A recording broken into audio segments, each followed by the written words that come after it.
U Street was really the black mecca or the black city within a city of DC.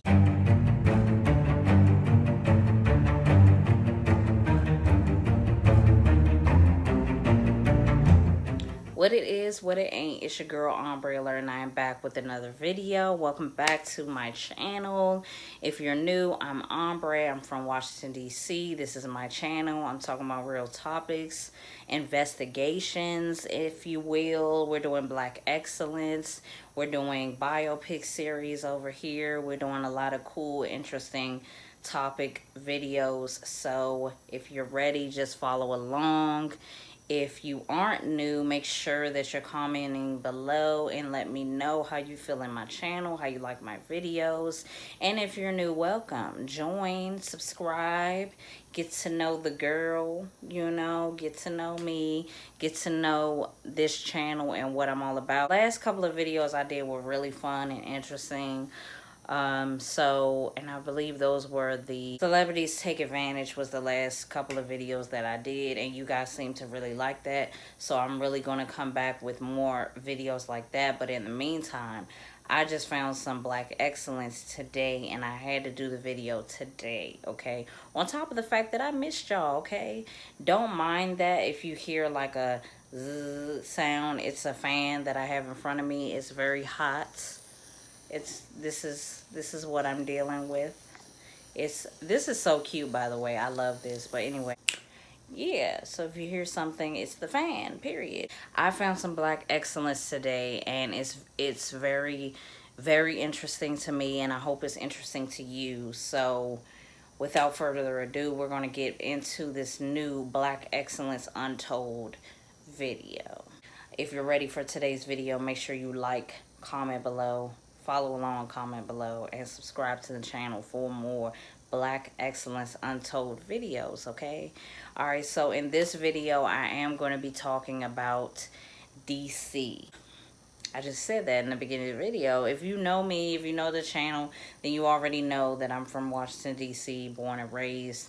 So anytime I find something about D.C., I'm going to hip you guys to it. Anytime I find something interesting, I'm going to holler back at y'all and let y'all know what it is. But specifically, this is a Black excellence untold because I'm learning a lot of new things about my city. Some of these things I already knew, but I'm breaking it down into more details. So in this video, we are going to be talking about U Street.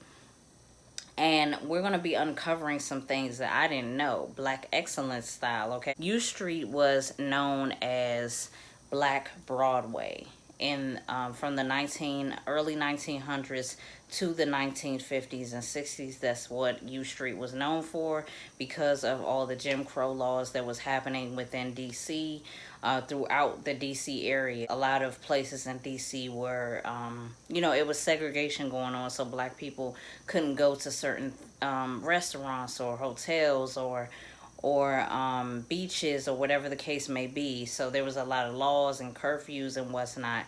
So black people migrated to U Street and created their own, you know, sources of income and opportunity, which I think is beautiful.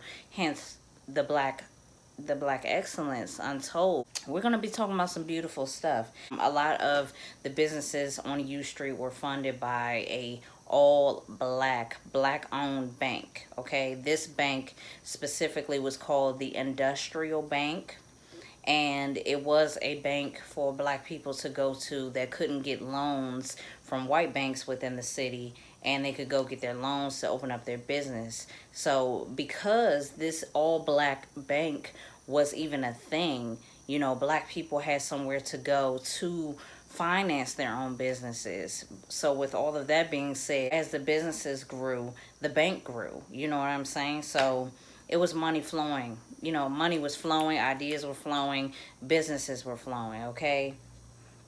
So this bank was founded by 9 black businessmen, and they opened the bank in 1934, and I think that's so dope.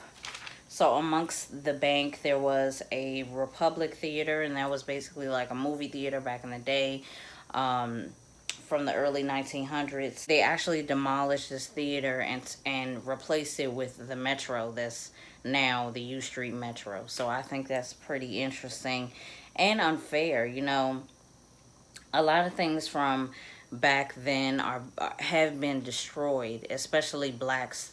You know, black owned businesses have been being destroyed. And it's really unfair because it's like we should be able to, you know, amongst the monuments and everything that's in DC, that's like a monument to us. And it's like all of our history and all of our, you know, all of our things that have been created are being destroyed, which I don't think is cool. On top of that, kids went to the all black first YMCA,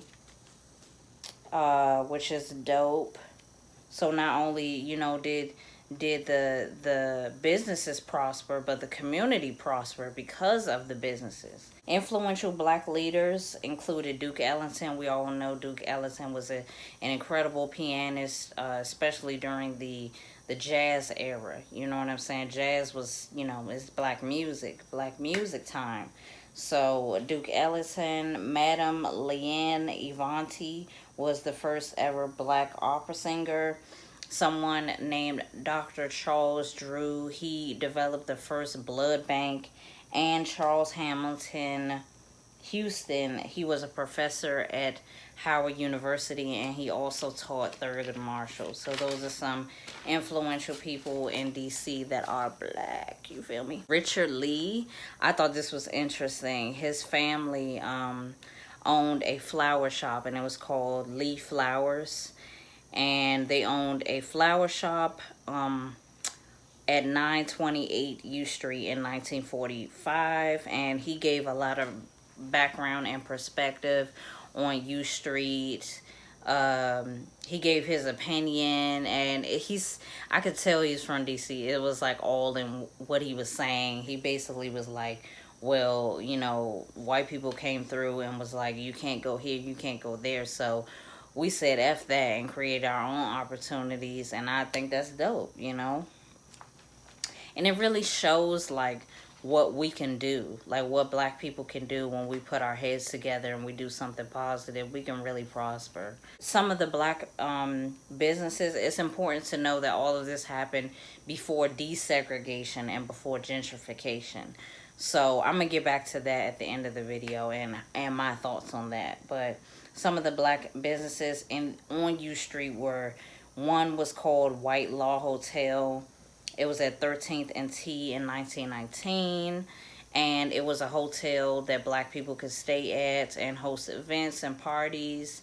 And that was important because, you know, throughout the United States, like, black people couldn't stay at hotels. And you know that if you saw, you know, an example is on the introduction of Dorothy Dandridge when she was trying to stay at the hotel, or even the Josephine Baker movie when she wanted to stay at the hotel and it was just a bunch of mess. She got told no everywhere she went. It was kind of like that. Like, black people couldn't stay at the major hotels within the city of DC.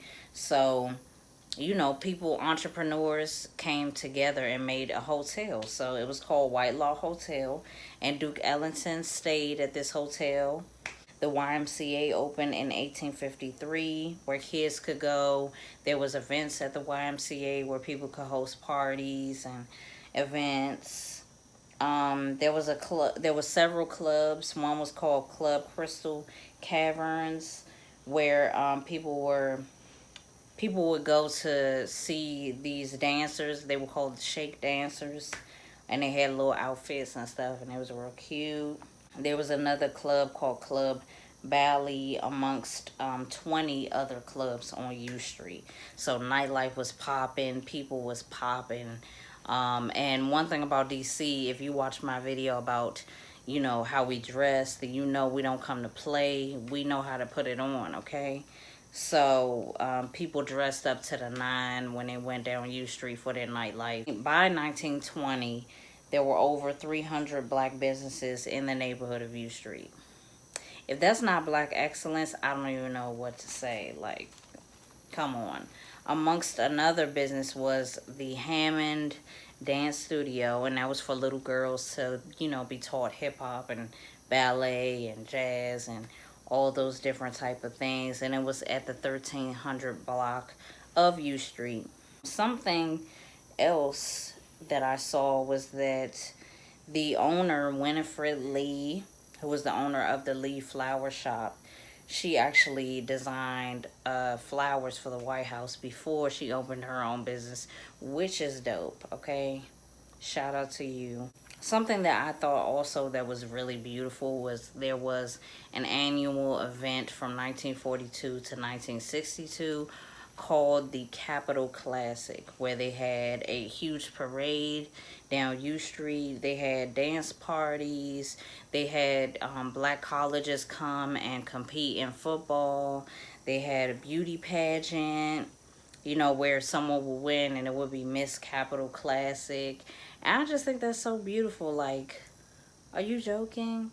I wish we had something like that today, or we could bring it back and we could see that on U Street every year. I think that would be dope. So that's going to conclude the information part of the video. Now on to my thoughts. As I'm getting older, I'm thinking a lot differently about like segregation and desegregation, and I'm seeing the difference. I'm seeing the difference um in, you know, what happens when, you know, there is segregation and desegregation. I think that there's positives and negatives to both. That's really the best answer I have. Even with desegregation, it seems like cultures segregate themselves anyway. It's like they just choose not to mess with each other. And I specifically feel that way definitely about black people. Well, we could talk about different societies and different cultures. We could talk about Spanish people. We could talk about Asian people. Because they stay so close-knit within their own culture, they're prospering more. Like black people, I feel like it's something that we should learn, and we should come together and you know, it's not about being racist at all. It's really just about, like, you know, wanting your race or wanting your culture to prosper. I feel like if we came together like people did, and specifically in DC, if we come together like people did in the past, then there would be money flowing throughout our community, and we can fund the things that we need to fund, like diagnosis in our community, like HIV and heart disease and cancer and hypertension and golly, I'm trying to, and diabetes. Like, we could fund all of these, just things that we need within our community. Having more black therapists, you know, just funding more anxiety, you know, prevention type of events and stuff like that. I think that if we do, you know, stick to our roots and stick to our culture and make more businesses, then I feel like we can make ourselves thrive a lot more like people did back in the day. That's just my thoughts on that. I just thought it was so cute. I saw a bunch of pictures and stuff from the early 1900s in U Street, DC, and recently I actually just was riding around there, the area of Howard, like around Howard. That's where I was, like, that's where I was raised. Like, I moved at an early age, but I was raised uptown. It stuck. Like, I could tell, like, by the way I was raised, my parents are like from uptown, and it's a bunch of art. It's a bunch of creative juices flowing. It's food. It's, you know, it's a lot of culture down U Street, and I thought it was very interesting to look up this information, and it was very interesting just seeing that black people could come together and make beautiful things happen and be excellent. That's the whole point of this video. So with all that being said, I'm gonna close out the video. Make sure that you like, comment below what you liked about this video. Let me know some things you didn't know about DC that you know now. Make sure you subscribe if you're from DC. Let me know in the comments, you know what I'm saying? Make sure you subscribe to my channel, and I will see you in the next video. Bye.